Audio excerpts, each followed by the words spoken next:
قریب ہے کہ بجلی ان کی آنکھیں اچکلے، جب ان پر چمکتی ہے تو اس کی روشنی میں چلتے ہیں، اور جب ان پر اندھیرا ہوتا ہے تو ٹھہر جاتے ہیں، اور اگر اللہ چاہے تو ان کے کان اور آنکھیں لے جائے۔ بے شک اللہ ہر چیز پر قادر ہے۔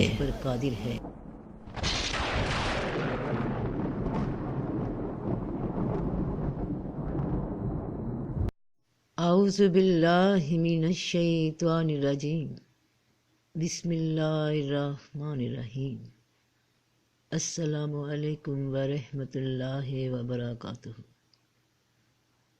اللہ تعالیٰ فرماتے ہیں سورہ بقرہ آیت 20 میں، قریب ہے کہ بجلی ان کی آنکھیں اچکلے، جب ان پر چمکتی ہے تو اس کی روشنی میں چلتے ہیں، اور جب ان پر اندھیرا ہوتا ہے تو ٹھہر جاتے ہیں، اور اگر اللہ چاہے تو ان کے کان اور آنکھیں لے جائے۔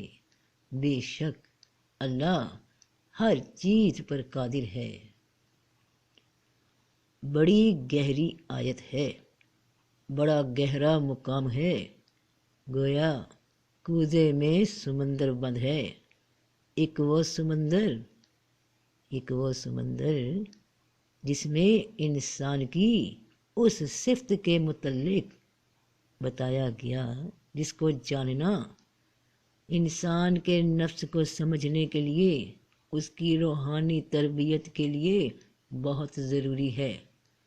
تو قریب ہے کہ بجلی ان کی آنکھیں اچکلے، ان کی زندگی کی میعاد ختم کر دے، ان کی جینے کی صلاحیت، ان کا سننا، ان کا دیکھنا ختم کر دے۔ کن کا؟ وہ جو صرف چلتے ہیں جب کہ روشنی نظر آئے، اور اگر ان پر اندھیرا چھا جائے تو رک جاتے ہیں، تھم جاتے ہیں، مڑ جاتے ہیں۔ کون ہیں؟ کن کی بات ہو رہی ہے؟ جو کہ اور بعض وہ لوگ ہیں کہ اللہ کی بندگی کنارے پر ہو کر کرتے ہیں، پھر اگر اسے کچھ فائدہ پہنچ گیا تو اس عبادت پر قائم ہو گیا، اور اگر تکلیف پہنچ گئی تو منہ کے بل پھر گیا، دنیا اور آخرت گنوائی۔ یہی وہ صریحاً خسارہ ہے۔ یعنی جب تک نعمت ملی اللہ کو مانتے رہے کہ اللہ ہے، نمازیں بھی ادا ہو رہی ہیں، اللہ بھی ہو رہی ہے، صدقے خیرات بھی ہو رہے ہیں، اللہ پہ یقین بھی ہے، مگر جیسے ہی کوئی نقصان ہو گیا تو ان کی عبادتوں کے پول کھل گئے کہ اللہ سے گلے شروع کر دیے، اللہ کے خلاف ہو گئے، ہم اللہ کو مانتے ہی نہیں۔ یہ صورتحال بن گئی۔ تو جب تک روشنی ان پر پڑتی ہے تو راہ پر چلتے رہتے ہیں، اور جیسے ہی کچھ اندھیرا آیا تو مکر گئے کہ کون خدا؟ وہ خدا جس نے مجھے نقصان پہنچا دیا، میری یہ خواہش پوری نہیں ہوئی، ارے میں نے تو بہت دعا کی تھی، بڑی منتیں مانی، بڑی عبادتیں کی تھیں، تو میرا کام نہ ہوا، بس میں نہیں مانتا کہ کوئی خدا ہے۔ اور اللہ فرماتے ہیں کہ لیکن انسان تو ایسا ہے کہ جب اسے اس کا رب آزماتا ہے، پھر اسے عزت اور نعمت دیتا ہے تو کہتا ہے کہ میرے رب نے مجھے عزت بخشی ہے، لیکن جب اسے آزماتا ہے پھر اس پر اس کی روزی تنگ کرتا ہے تو کہتا ہے میرے رب نے مجھے ذلیل کر دیا۔ ان آیات میں رب پاک نے انسان کو آگاہ کیا کہ وہ اپنے بندوں کو دو طرح سے آزما رہا ہے، ایک نعمت دے کر بھی اور دوجا نعمت چھین کر بھی۔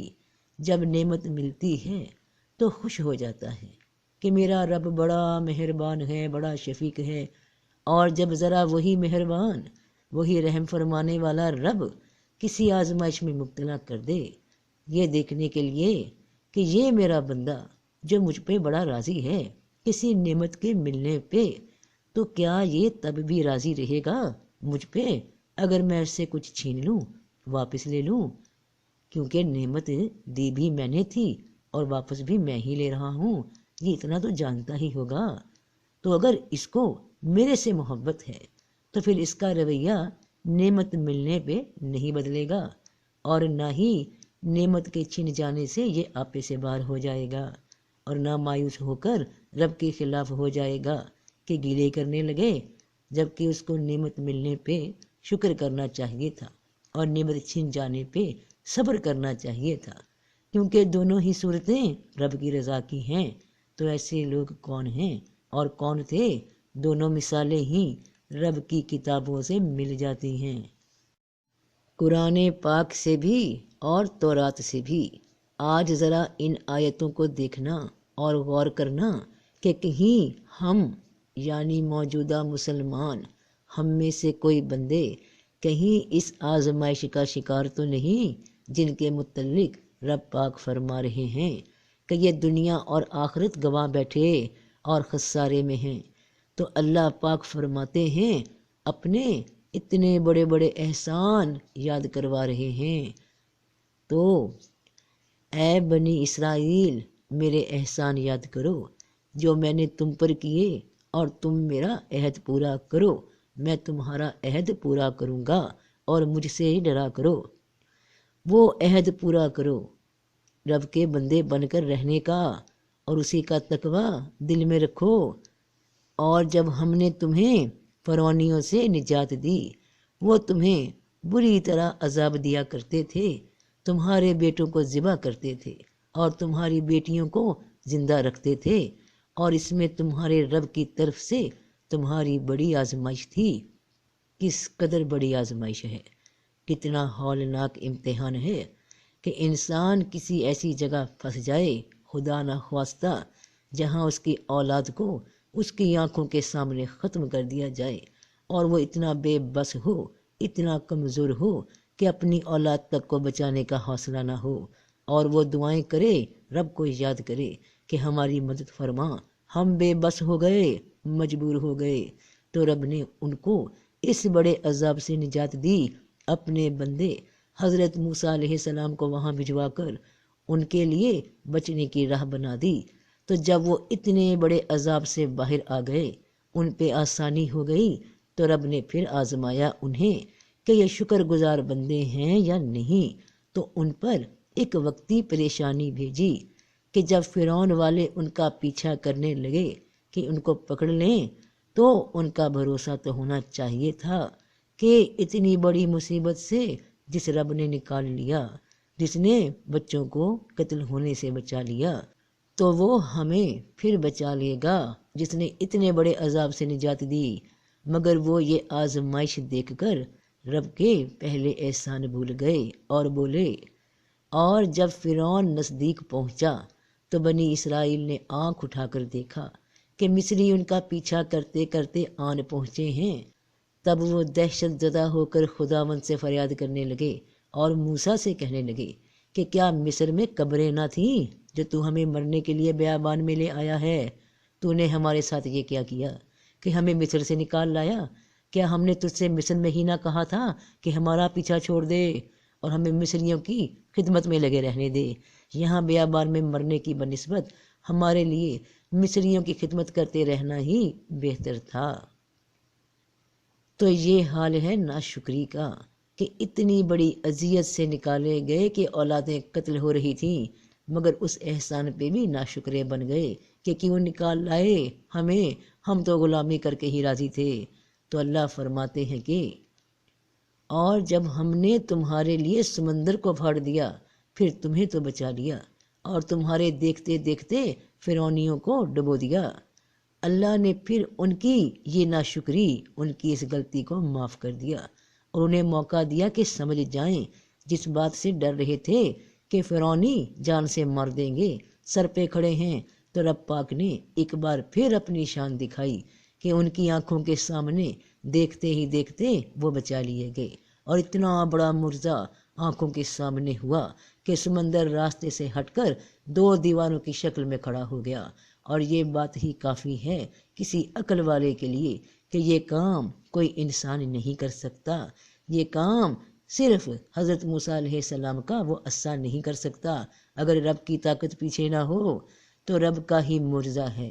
تو رب نے ان کو وہاں بھی بچا لیا اور وہاں سے آگے بڑھے، جب تک سکون رہا اللہ اللہ ہوتی رہی، اور پھر رب نے ایک بار ان پہ آزمائش ڈالی کہ ان کو، اور پھر موسیٰ بنی اسرائیل کو بحر کلزم سے آگے لے گیا، اور وہ شور کے بیابان میں آئے اور 3 دن تک چلتے رہے، لیکن انہیں پانی نہ ملا، اور جب وہ مارا میں آئے تو وہ مارا کا پانی نہ پی سکے کیونکہ وہ کڑوا تھا۔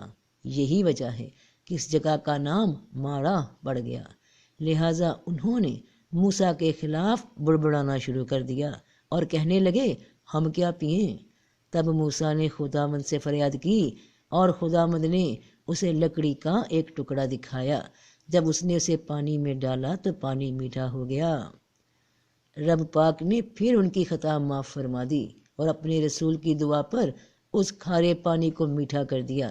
کیا یہ مثال کم تھی کہ ابھی کچھ دیر پہلے جو پانی کڑوا تھا وہ رب کے حکم سے میٹھا ہو گیا، اور وہ بنی اسرائیل پھر بھی اسی گمان میں رہے کہ سبب موسیٰ کی وہ لکڑی ہے جس نے پانی میٹھا کیا۔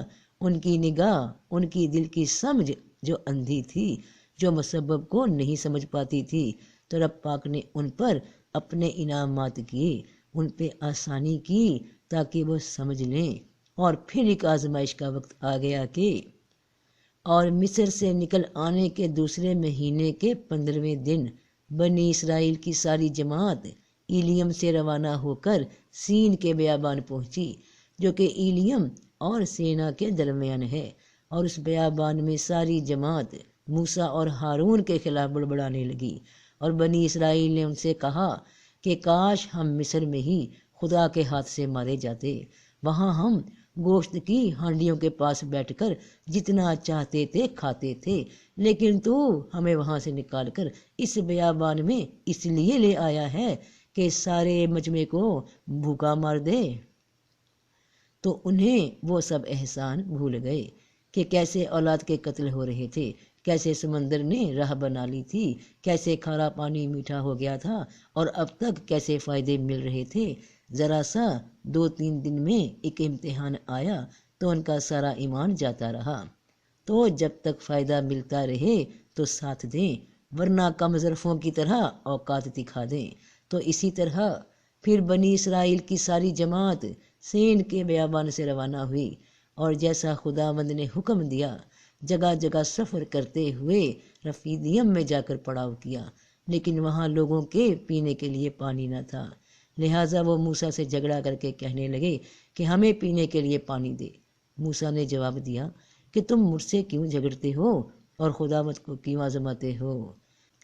لیکن وہاں وہ لوگ پیاس کے مارے بے تاب تھے، اور وہ موسیٰ کے خلاف بڑبڑانے لگے اور کہنے لگے کہ تو ہمیں اور ہمارے بچوں اور ہمارے چوپایوں کو پیاسا مارنے کے لیے مصر سے کیوں نکال لایا؟ ان کے اس انداز سے معلوم ہوتا ہے کہ جیسے وہ اللہ پہ ایمان لا کر یا حضرت موسیٰ علیہ السلام کی بات مان کر ان پہ کوئی احسان کر رہے تھے، اللہ پہ احسان کر رہے تھے۔ تو ان ناشکروں نے پھر وہی گلے شروع کر دیے اور سب احسانات پسے پشت ڈال دیے۔ تو اور جب ہم نے موسیٰ سے 40 رات کا وعدہ کیا، پھر اس کے بعد تم نے بچھڑا بنا لیا، حالانکہ تم ظالم تھے۔ جب تک موسیٰ ساتھ تھے وہ تابع دار رہے اللہ کے احکام کے، کیونکہ موسیٰ علیہ السلام سر پہ تھے، اور ان کی تابع داری ان کے دلوں میں رب کی نہ تھی، اور ان کی تابع داری ان کے دلوں میں اصل میں رب کی نہ تھی، بلکہ ان معجزات کی تھی، ان اسباب کی تھی، اس عصے کی تھی۔ وہ حقیقت سے اندھے اسباب کو سب کچھ سمجھتے رہے، جیسے کہ آج ہمارے بھی مسلمانوں میں بہت سوں کے دلوں میں یہی بیماری موجود ہے کہ کچھ نظر آئے گا تو کچھ ہوگا، ورنہ کچھ نہیں ہو سکتا۔ تو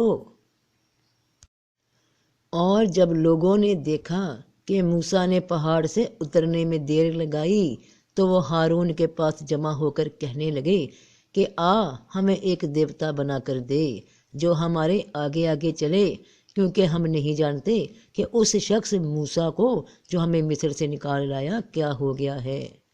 تب خداوند نے موسیٰ سے کہا کہ نیچے جا، کیونکہ تیرے لوگ جنہیں تو مصر سے نکال لایا ہے بگڑ گئے ہیں، وہ اس راہ سے جس پر چلنے کا میں نے انہیں حکم دیا تھا بہت جلد پھر گئے ہیں، اور انہوں نے اپنے لیے بچڑے کی صورت میں ڈھالا ہوا بت بنا لیا ہے۔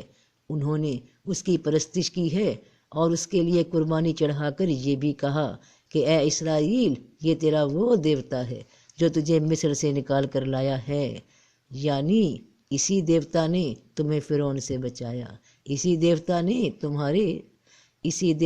تمہارے لیے سمندر میں راہ بنائی، اسی نے تمہارے کڑوے پانی کو میٹھا کیا، اور اسی نے وہ 12 گھاٹ کا پانی نکالا۔ تو رب کی اتنی بڑی نشانیاں دیکھنے کے باوجود حضرت موسیٰ علیہ السلام کے ہاتھوں اتنے بڑے معجزے ہوتے دیکھ کر تب بھی کہنے لگے کہ ہم نہیں جانتے یہ موسیٰ کون ہے۔ تو اور جب ہم نے تم سے عہد لیا اور تم پر کوہ طور کو اٹھایا کہ جو ہم نے تمہیں دیا ہے اسے مضبوطی سے پکڑو اور سنو، انہوں نے کہا ہم نے سن لیا اور مانیں گے نہیں، اور ان کے دلوں میں کفر کی وجہ سے بچڑے کی محبت رچی ہوئی تھی۔ کہہ دو اگر تم ایماندار ہو تو تمہارا ایمان تمہیں بہت ہی برا حکم دے رہا ہے، کیونکہ ان کے دلوں میں ان کی خواہش رچی ہوئی تھی، وہ اپنے نفس کو خدا بنائے بیٹھے تھے۔ کیونکہ یہ وہ لوگ ہوتے ہیں جو غیب پر ایمان لاتے ہی نہیں، ان کے نفس، ان کے ایمان انہیں اس بات پر یقین لانے کو تیار ہی نہیں ہونے دیتے کہ کوئی خدا ہے، کیونکہ جو نظر نہیں آتا۔ پھر اور جب تم نے کہا اے موسیٰ، ہم ہرگز تیرا یقین نہیں کریں گے جب تک کہ روبرو اللہ کو دیکھ نہ لیں، تب تمہیں بجلی نے دیکھتے ہی دیکھتے آ لیا۔ تو آخر کار انہوں نے اپنے دل کی بدنیتی موسیٰ علیہ السلام کے سامنے ظاہر کر دی کہ اگر کوئی خدا ایسا ہے جس کا تم بتاتے ہو تو اسے ہمارے سامنے لاؤ، ورنہ ہم نہیں مانتے کہ کوئی اندیکھا وجود خدا ہو سکتا ہے۔ ہم نے تو ایسا کچھ نہیں دیکھا، تم جادوگر ہو، تم نے عصا سمندر پہ مارا تو رستہ بن گیا۔ ہم کسی بت کو، کسی بچڑے، کسی گائے کو خدا مان لیں گے، مگر تیرے بتائے خدا کو کیسے مان لیں، وہ تو نظر ہی نہیں آتا۔ اور اس سارے واقعے میں اب سب سے اہم بات، سب سے اہم موڑ، سب سے اہم پیغام یہ ہے کہ لہٰذا موسیٰ اور ہارون نے سب بنی اسرائیل سے کہا کہ شام کو تم جان لو گے کہ جو تمہیں ملک مصر سے نکال کر لایا ہے وہ خداوند ہے، اور صبح کو تم خداوند کا جلال دیکھو گے، کیونکہ تمہارا اس کے خلاف بڑبڑانا اس نے سن لیا ہے۔ بھلا ہم کون ہیں کہ تم ہمارے خلاف بڑبڑاتے ہو؟ موسیٰ نے مزید کہا کہ جب وہ تمہیں شام کو کھانے کے لیے گوشت اور صبح کو پیٹ بھر کے روٹی دیتا ہے تو تم جان لو گے کہ وہ خداوند ہی ہے، کیونکہ اس کے خلاف تمہارا بڑبڑانا اس تک جا پہنچا ہے۔ بھلا ہم کون ہیں؟ تم ہم پر نہیں بلکہ خداوند پہ بڑبڑاتے ہو۔ جب بھی تم کسی بھی حالت کا شکار ہو جاتے ہو، خواہ وہ اچھے ہوں یا برے، تمہیں جو بھی عطا ہوتا ہے، تم سے جو بھی چھین لیا جاتا ہے، وہ سب آزمائشیں رب کی جانب سے تم پر آتی ہیں، اور جب تم ان آزمائشوں سے گھبرا کر مایوس ہوتے ہو، غصے میں آتے ہو، رب سے گلے کرتے ہو، لوگوں میں بدگمانی کرتے ہو، تو تم یہ سب اللہ کے ساتھ کر رہے ہوتے ہو۔ تم اپنے رب پہ بڑبڑاتے ہو، اس کے حکموں پہ، اس کے فیصلوں پہ تمہیں اعتراض ہوتا ہے، اس کی رضا میں راضی نہیں ہوتے، تو پھر کہتے ہو کہ تم اللہ کے قرب میں ہو۔ ارے قرب والا تو کوئی بھی امتحان مانگے تو انسان خوشی سے کرنے کو تیار ہو جاتا ہے۔ اسی دنیا میں تم کسی ایک عورت یا مرد کی خاطر سب سکھ دکھ برداشت کرنے کو تیار ہو جاتے ہو، اور جب بات خدا پہ آتی ہے تو تمہیں حالات صرف اچھے ہی چاہیے، ورنہ خدا کون ہے ہم نہیں جانتے۔ اس کو تو بس ہمیں دیتے ہی رہنا چاہیے۔ وہ کیوں محبت کا امتحان لے تو پھر تم بھی قرب کے دعوے کیوں کرو؟ کیونکہ ذرا سا غصہ تمہارے قرب کی حقیقت کھول دیتا ہے۔ تمہاری نفرتیں، تمہارے تمہاری نفرتیں، تمہارے روح کے مقامات، تمہارے خوابوں کے پول سب کھل جاتے ہیں جب تم اپنے رب کے دیے حالات پہ بڑبڑاتے ہو، کڑتے ہو تو۔ اور جب انسان کو تکلیف پہنچتی ہے تو اپنے رب کو اس کی طرف رجوع کر کے پکارتا ہے۔ پھر جب وہ اسے کوئی نعمت اپنی طرف سے عطا کرتا ہے تو جس کے لیے پہلے پکارتا تھا اسے بھول جاتا ہے اور اس کے لیے شریک بناتا ہے تاکہ اس کی راہ سے گمراہ کرے۔